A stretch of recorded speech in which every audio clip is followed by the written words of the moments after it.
अस्सलाम वालेकुम, welcome to my channel. खूबसूरत से फ्लावर के साथ वीडियो की शुरुआत करते हैं।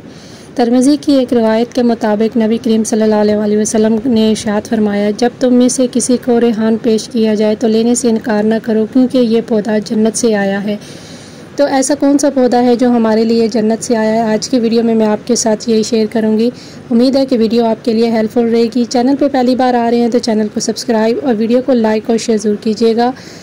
तो ऐसा कौन सा पौधा है जिसको हमारे प्यारे नबी सल्लल्लाहु अलैहि वसल्लम ने भी पसंद फरमाया है? तो ये है नियाज़बो यानी तुलसी का पौधा। अरबी और फ़ारसी में इसे रेहान, उर्दू में रेहान और तुलसी कहते हैं, और हिंदी में भी इसको तुलसी कहा जाता है। पंजाबी में इसको नियाज़बो कहते हैं। रेहान एक ऐसा पौधा है जिसका जिक्र कुरान मजीद और हदीस में भी मिलता है। इससे इसकी अहमियत का अंदाज़ा लगाया जा सकता है। कुरान मजीद में इसका जिक्र सूरह रहमान और सूरत वाक़या में मिलता है, और हदीस में भी बहुत सारी ऐसी जगह है जहाँ पे रेहान का जिक्र आया है। बुखारी और मुस्लिम की रवायत के मुताबिक नबी करीम सल्लल्लाहु अलैहि वसल्लम ने इरशाद फरमाया, जिस किसी को रेहान पेश किया जाए इसको लेने से इनकार न करो, क्योंकि ये अपनी खुशबू में नहायत उम्दा और वज़न में हल्का होता है। तो जी हाँ, ये नियाज़बो यानी तुलसी का पौधा है। तुलसी और नियाज़बो जो है एक ही नाम है इस पौधे के। इसकी बहुत सारी जो है स्पीशीज़ पाई जाती हैं। पूरी दुनिया में 160 इसकी जो है वैरायटीज़ पाई जाती हैं, जिसमें रेहान जो है नियाज़बो एक जो है कॉमन इसकी वैरायटी है, जिसकी मकबूलियत जो है पूरे पाक व हिंद में पाई जाती है। ये मिंट फैमिली से जो है ताल्लुक़ रखता है ये पौधा, क्योंकि इसकी खुशबू जो है पुदीने की खुशबू से मिलती है, और इसमें जो है बहुत सारी हमारी बीमारियों से जो है इसमें इस्तेमाल किया जाता है। इसकी पत्तों की चटनी बनाई जाती है और इसके बीजों का भी इस्तेमाल किया जाता है। इसको शफ़ा का ख़जाना कहा गया है। जो चीज़ हमारे नबी करीम सल्लल्लाहु अलैहि वसल्लम को पसंद हो, यकीनन उसमें जो है हमारे लिए शिफा है। तो इस पौधे को आप बीज से उगा सकते हैं और इसको कटिंग से भी उगाया जा सकता है। बीज आप देख सकते हैं इसके जो है काले रंग के और थोड़े मोटे बीज होते हैं, जिसको तुख्मे मलंगा भी कहा जाता है।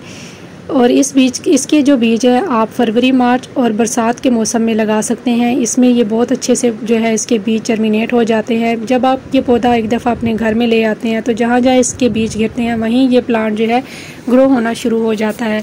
इस पौधे को आप कटिंग से भी ग्रो कर सकते हैं। कटिंग भी इसकी बड़े इजीली लग जाती हैं, और इसको आप नर्सरी से भी ला सकते हैं। नर्सरी में आपको ये पौधा 20 से 30 रुपये में मिल जाता है। जब आप इसको नर्सरी से लेके आएंगे तो आपने जब इसकी मिट्टी तैयार करनी है तो उसमें आप 60% नॉर्मल गार्डन सॉइल लेनी है, और इसमें आपने कोई भी ऑर्गेनिक खाद डाल सकते हैं, जिसमें वर्मी कंपोस्ट, काऊ डंग या पत्तों की खाद, या फिर आपके घर में जो किचन वेस्ट बना होता है उससे वो वाली खाद जो है डाल सकते हैं। इसमें ये प्लांट जो है वो काफ़ी अच्छे से ग्रो होता रहता है। पॉट की अगर हम बात करें तो पॉट आप इसको कोई भी दे सकते हैं। 7 से 8 इंच के पॉट में भी बड़ी इजीली ये ग्रो हो जाता है प्लांट। ये छोटे से गमले में भी पॉट जो है पौधा ग्रो हो जाता है। इतने बड़े पॉट की इसको ज़रूरत नहीं रहती। सनलाइट की अगर हम बात करें तो इसको 6 से 7 घंटे की सनलाइट, डायरेक्ट सनलाइट पसंद है, क्योंकि ये एक धूप का पौधा है, तो डायरेक्ट सनलाइट में ही ये प्लांट जो है ग्रो होता है। तो इसके अलावा इसको आप जो है कटिंग से बड़ी इजीली ग्रो कर सकते हैं। आपको ये प्लांट जो है पार्क में और जो है लोगों के घरों में भी बहुत कसरत से पाया जाता है, लगा हुआ मिल जाता है। अगर वहाँ से आपको इसकी कटिंग ला के लगाते हैं तो आप इसको कटिंग से भी तैयार कर सकते हैं। इसके ऊपर जो है पर्पल कलर के फ्लावर आते हैं, पर्पल और वाइट कलर के, उसके ऊपर जो है उसके बाद इसके सीड बन जाते हैं।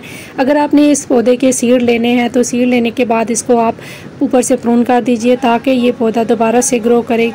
ये जो है विंटर में डोरमेंसी में चला जाता है और समर में ये ग्रो होता रहता है। तो जब आप इसके सीड की पोट ऊपर से प्रून कर देंगे तो आपका प्लांट जो है विंटर में भी ख़राब नहीं होगा। आपका प्लांट इसी तरीके से जो है ग्रो होता रहेगा। इसके अलावा ये एक जो है हर्बल प्लांट है, तो बहुत सारी मेडिसिन में भी ये पौधा यूज़ किया जाता है। इसके बीजों का भी यूज़ किया जाता है। इसके बीज है तुख्मे मलंगा में जो है बहुत सारे मशरूबात में जो है यूज़ किया जाता है। इसकी तासीर ठंडी होती है, और इसके जो पत्ते हैं खाए जाते हैं। जो हमारे पेट से रिलेटेड जितनी भी प्रॉब्लम है उसमें ये इसके पत्ते जो है इस्तेमाल किए जाते हैं। इसके पत्तों की चटनी बनाई जाती है। तो ये एक हर्बल प्लांट है, तो इस प्लांट को ज़रूर अपने गार्डन में ग्रो कीजिए। जिस चीज़ को हमारे नबी सल्लल्लाहु अलैहि वसल्लम ने पसंद फरमाया है तो यकीनन उसमें हमारे लिए बहुत ज़्यादा शिफा अल्लाह ताला ने रखी है। तो इस पौधे को ज़रूर अपने गार्डन में ग्रो कीजिए। बहुत सारे मेडिसिन में भी ये यूज़ किया जाता है, इसको कॉस्मेटिक में भी यूज़ किया जाता है, और बहुत सारे हमारे खानों में भी ये यूज़ होता है। ये पौधा जो है अपनी नौइयत का एक मुनफरिद पौधा है। इसको ज़रूर अपने गार्डन में ग्रो कीजिए। इसके अलावा अगर आपका वायरल फीवर या वायरल जो है फ्लू है तो उसमें भी आप इसके जो पत्तों का कावा बना के पी सकते हैं। इसके पत्तों को ड्राई करके भी जो है यूज़ किया जाता है। चाइना में इसको जो है बहुत सारे खानों में भी यूज़ किया जाता है। इसके पत्तियों को ड्राई करके जो है इसको इस्तेमाल किया जाता है। तो इस पौधे को ज़रूर अपने गार्डन में ग्रो कीजिए। अगर आपने नहीं लगाया तो इसके जो बीज हैं उससे भी इसको ग्रो कर सकते हैं। इसके पौधे आप नर्सरी से भी बाय कर सकते हैं। तो बस आज के लिए इतना ही। उम्मीद है कि वीडियो आपके लिए हेल्पफुल रही होगी। तो इंशाल्लाह फिर मिलेंगे किसी और नए वीडियो के साथ, किसी नए टॉपिक के साथ। तब तक के लिए अल्लाह हाफिज़।